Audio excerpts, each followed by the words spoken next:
Karena kalau bagi saya pajak itu penting, tetapi orang bekerja jauh lebih penting. Karena dengan nanti masyarakatnya bekerja, punya penghasilan tinggi, akhirnya juga bayar pajak. Uangnya juga lahir juga. Jadi saya lebih mengutamakan kemakmuran rakyat dibanding dengan pendapatan negara. Jadi yang penting tadi setuju ya, program magang anak-anak sekolah di perusahaan, kemudian nanti tahun depan mereka lulus jadi karyawan, terus orang-orang yang nganggur kita latih ikut magang, setelah selesai magang tahun depan mereka bisa jadi karyawan. Gubernur Deddy Mulyadi tengah merayu raksasa manufaktur Cina untuk memindahkan basis produksi mereka dari Vietnam ke Jabar. Sebuah langkah besar yang bisa merubah wajah industri Indonesia. Apa latar belakangnya? Dan siapa yang akan benar-benar mendapatkan dampaknya? Investasi itu bukan sekadar pembangunan baru, tapi upaya nyata untuk menggeser basis produksi dari Vietnam ke Jawa Barat. Ini bukan kabar biasa. Ini bisa jadi momentum reshoring industri strategis. Meski visi besar ini menjanjikan ribuan kerja, kenyataannya ada dinamika, seperti tantangan biaya logistik dari Vietnam yang masih kompetitif, dan tantangan SDM lokal yang harus disiapkan jauh sebelum pabrik berdiri. Indonesia dan khususnya Jawa Barat kini menjadi medan tarik-menarik besar antara negara-negara Asia dalam peta ekonomi global. Gubernur Jawa Barat, Deddy Mulyadi, sedang menjalankan strategi besar, tidak hanya menarik investasi baru, tetapi juga mengajak investor besar Cina untuk membawa pabrik mereka dari Vietnam ke Jawa Barat.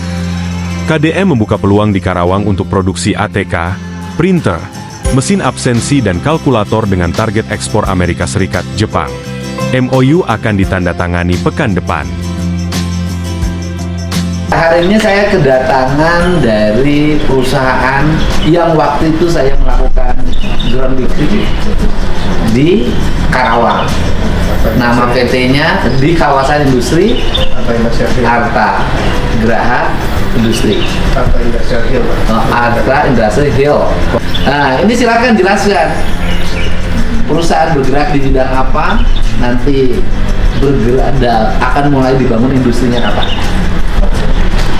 Jadi perusahaan kita itu bergerak di bidang manufaktur teknologi. Terus habis itu kita tuh akan memproduksi selain ATK, kita akan memproduksi 2 brand, Lantas dan Jenny. Lalu kita di sini akan memproduksi ada printer, ada alat absensi, lalu kita ada yang penghasil kertas, sama ada kalkulator juga. Jadi kita akan resmi memulainya pembangunan itu di bulan 3 setelah Lebaran. Jadi kita akan mulai mencari 2.000 sampai 3.000 tenaga kerja. Harapan kita itu nggak lagi harus nunggu nanti 2027 rekrutmen, sehingga menaikkan tumpukan orang sekaligus, tetapi dimulai dari sekarang, yaitu pra-rekrutmen tenaga kerja. Nah, yang direkrutnya itu adalah anak-anak angkatan kerja yang masih sekolah dan yang sudah lulus sekolah di sekitar industri, di sekitar kawasan. Nah, kemudian mereka nanti mengikuti pelatihan. Nah, kemudian jadi kalau kemudian pemerintah provinsi merekrut nih anak-anak sekitar desa di kawasan industri itu, merekrut juga anak-anak SMK di Kerawang, anak-anak SMA di Kerawang. Misalnya kita siapin 1.500 orang. Kemudian saya berangkatin ke Bogor ikut magang selama 1 tahun. Bisa nggak? Bisa Pak, tapi mungkin bertahap ya? Iya, misalnya dari 1.500 itu kan 2 tahun tuh. Ya. Setiap angkatan itu 500 atau 400 orang. Satu angkatan menempuh pendidikan, magangnya 4 bulan. Nah, bisa nggak perusahaan raksasa induknya yang dari Vietnam pindah ke Jawa Barat? Oh, Yang di Vietnam itu kirim barangnya kemana ekspornya? USA sama ke Jepang. Oh, kan kalau itu perusahaan Indonesia kirim barang ke Amerika dan ke Jepang, artinya kan Indonesia menjadi eksportir, ya kan? Walaupun yang punya duitnya tetap engkau, tapi minimal kita kerja lah, kan gitu loh. Tetapi dari sisi pajak, lebih untung mana pengiriman pajak lewat Vietnam, pajak di Amerikanya, atau lewat Indonesia? Kalau untuk pajaknya itu sama Pak, tapi kalau misalnya pengiriman Vietnam ke USA dan ke Jepang, untuk biaya pengirimannya itu jauh lebih murah. Oh, lebih murah pengiriman dari Vietnam. Betul. Apa yang membuat di Vietnam lebih murah? Soalnya tuh kita produksi barang-barang di Vietnam yang akan dikirimkan ke USA itu tuh banyak Pak. Jadi kan nanti kapal-kapalnya ada banyak, makin banyak, nah itu makin murah.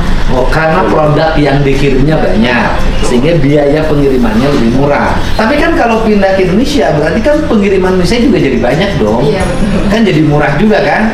Masih di Jawa Barat, ada Haji Udin, sini aja.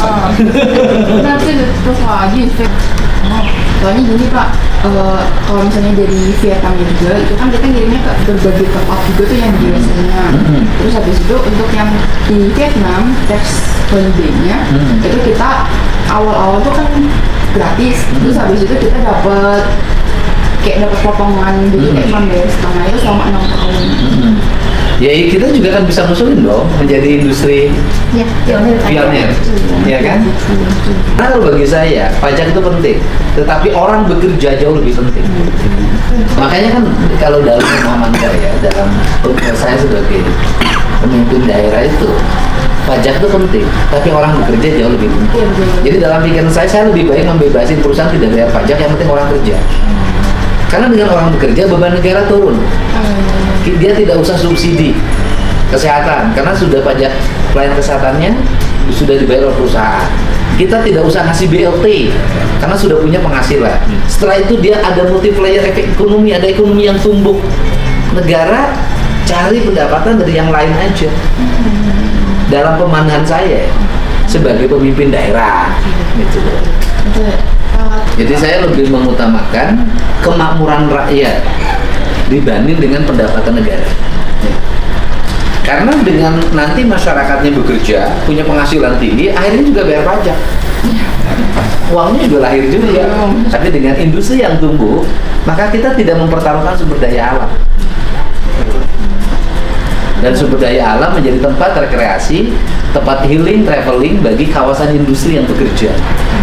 Jadi yang penting tadi setuju ya, program magang anak-anak sekolah di perusahaan, kemudian nanti tahun depan mereka lulus jadi karyawan, terus orang-orang yang nganggur kita latih ikut magang, setelah selesai magang tahun depan mereka bisa jadi karyawan. Bisa. Tahun depan kita bikin kerjasama. Tahun depan, minggu depan. Ada minggu depan bikin MOU antara Ko Cincin dengan Haji Udin. Oke? Nah, ini perusahaan produksi kelengkapan pendidikan perkantoran yang sebentar lagi akan menjadi perusahaan terbesar di Indonesia dan nanti menjadi perusahaan terbesar di dunia. Sekarang pengen ke berapa dunia? Ketiga. Nanti harus jadi pertama. Kalau di China-nya emang udah pertama. Oh iya, Kalau untuk di yang dunia? Di dunianya baru ketiga. Jadi perusahaan terbesar pertama di Cina hari ini berinvestasi di Jawa Barat, di Kabupaten Karawang. Keren kan? Kalaman. Hatur nuhun, hatur nuhun. Ya, sekedar.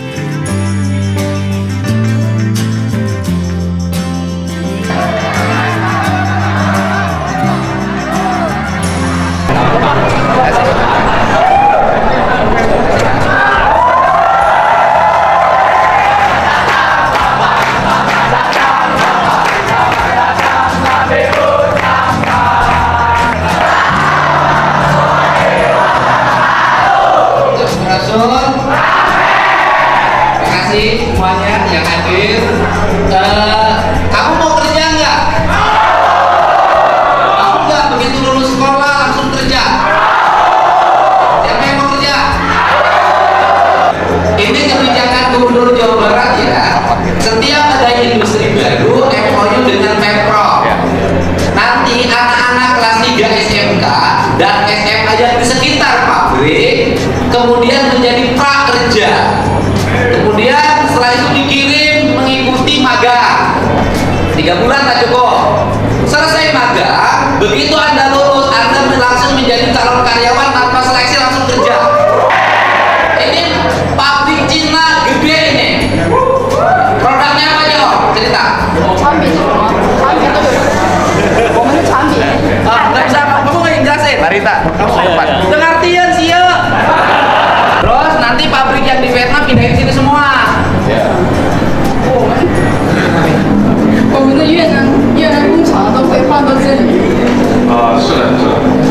Iya betul. Sekarang begini, kamu mau nggak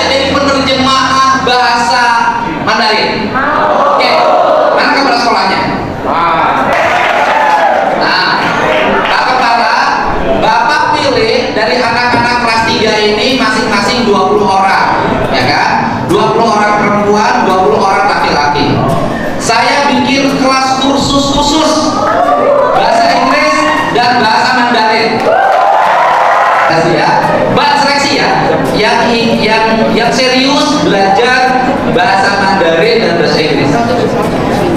2 aja, jangan double, nanti pusing. 20 belajar bahasa Mandarin, 20 belajar bahasa Inggris. 20 orang. Kursusnya saya bayarin. Kalau passing, langsung kerja. Nanti dikirim ke Cina. Oke. Jadi hari ini kita tanda tangani nota kerjasama sehingga rekrutmen tenaga kerja dimulai dari sekarang. Pabriknya beroperasi 2027, tapi persiapan tenaga kerjanya kita lakukan sekarang. Nanti kalian itu magang di Bogor biaya